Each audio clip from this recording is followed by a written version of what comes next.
Do you ever ask yourself, why do I always keep ending up back here? For me, ending up back here was the cycle of self-sabotage, usually ending in a pretty decent hangover come Sunday after a few days pushing the boat out each week. In particular, why do high performers or successful people keep self-sabotaging?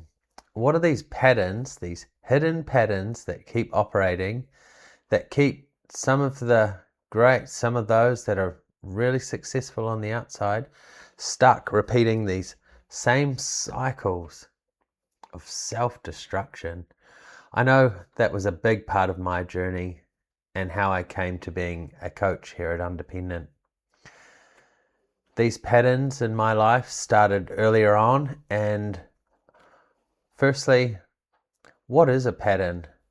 Let's define it. At Independent, we call a pattern the underlying thought, emotion, behaviour, relief loop that keeps someone stuck.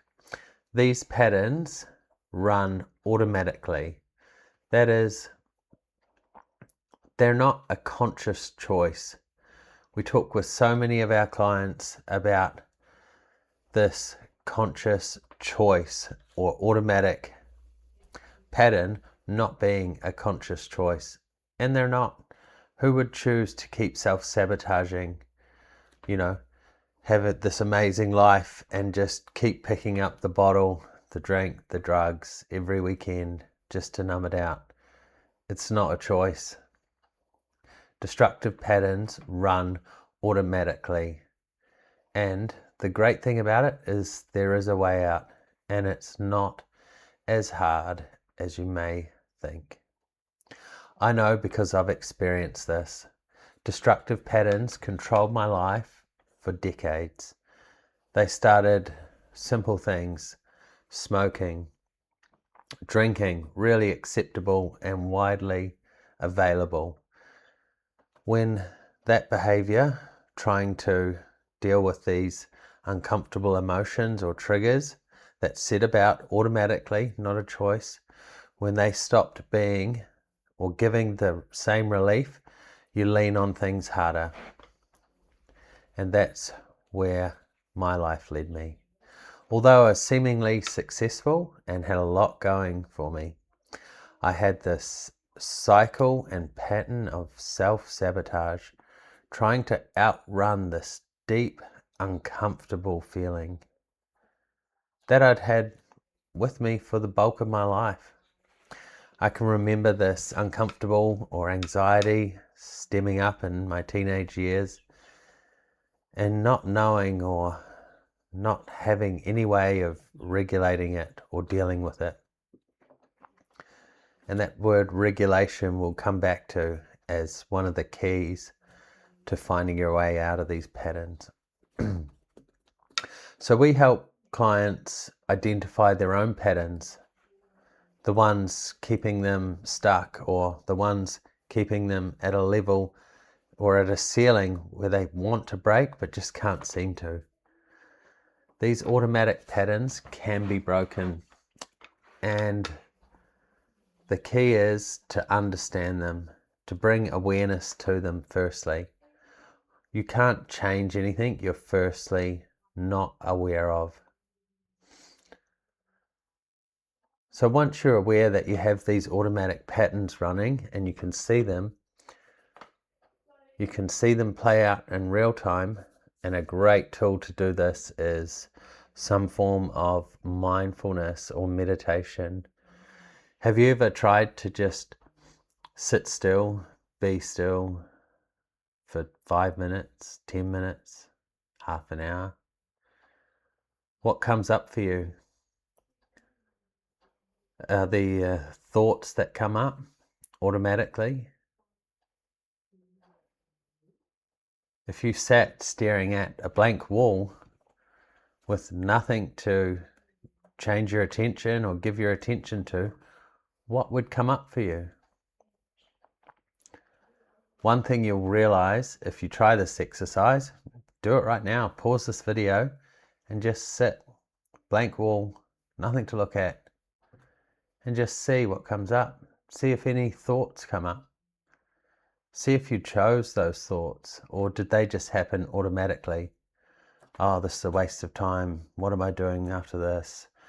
What am I meant to be doing? What's happening at work? Where are the kids? These thoughts just come up automatically. Those are the patterns we're talking about. And those are the patterns that can lead to some pretty destructive behaviors if they're uncomfortable, or if that pattern or thought loop becomes uncomfortable. I know, because that was definitely my experience. And with so many clients we deal with now, the same situation, the same pattern keeps playing out.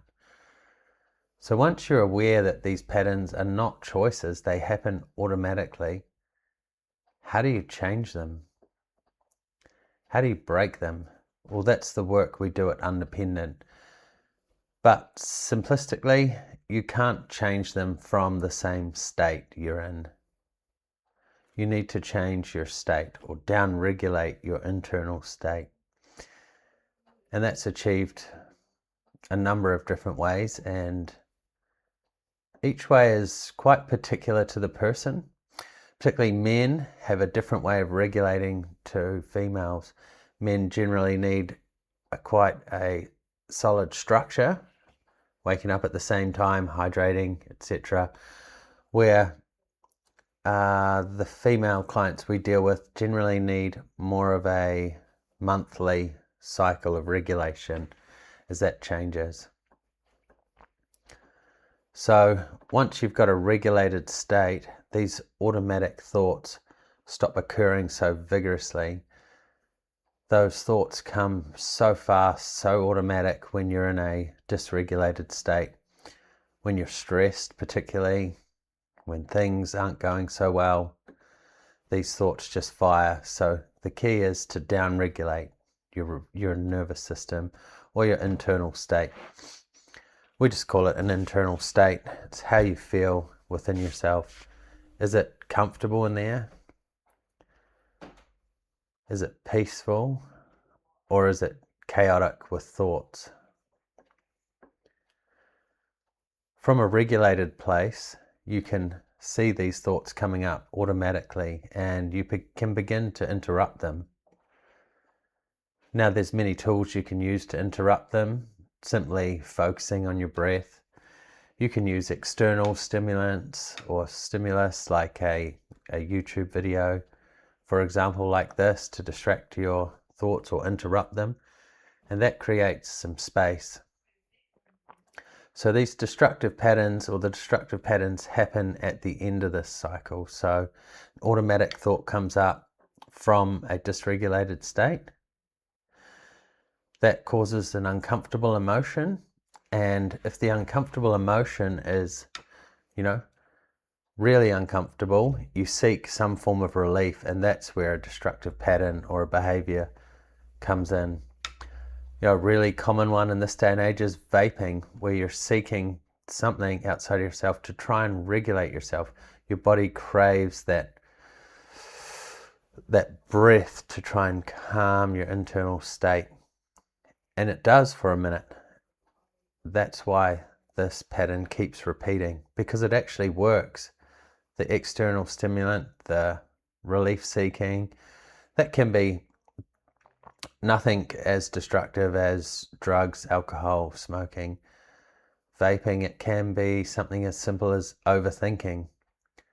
An uncomfortable thought or thought arises, causes an uncomfortable emotion, and that can trigger the behavior, for example, of overthinking. We have clients that are paralyzed with this overthinking. Their head hits the pillow, thoughts just go. And that thinking is actually trying to relieve the uncomfortable thoughts. Your internal state believes, if I think about every worst case scenario, then I know what's going to happen and I can be safe. But it doesn't work that way, and life generally doesn't play out that way. A lot of the work we do at Independent is to support our clients become regulated, interrupt these patterns in real time, and then from there start creating a new identity with new habits, new goals, and a new way forward. These destructive patterns can be broken. It does take some structure and accountability. And if you'd like someone to walk through that journey with you, because it doesn't have to be as daunting and as hard as you think. We've done this over and over again with different people, and it doesn't have to be that hard. I'm going to put a link below if you want to have a conversation about potentially destructive patterns that are operating in your life and how we could potentially sort you or help you support the breaking of those. I'll leave the links below, and thanks again for tuning in. Again, I'm starting this journey and I'm really grateful that you're here.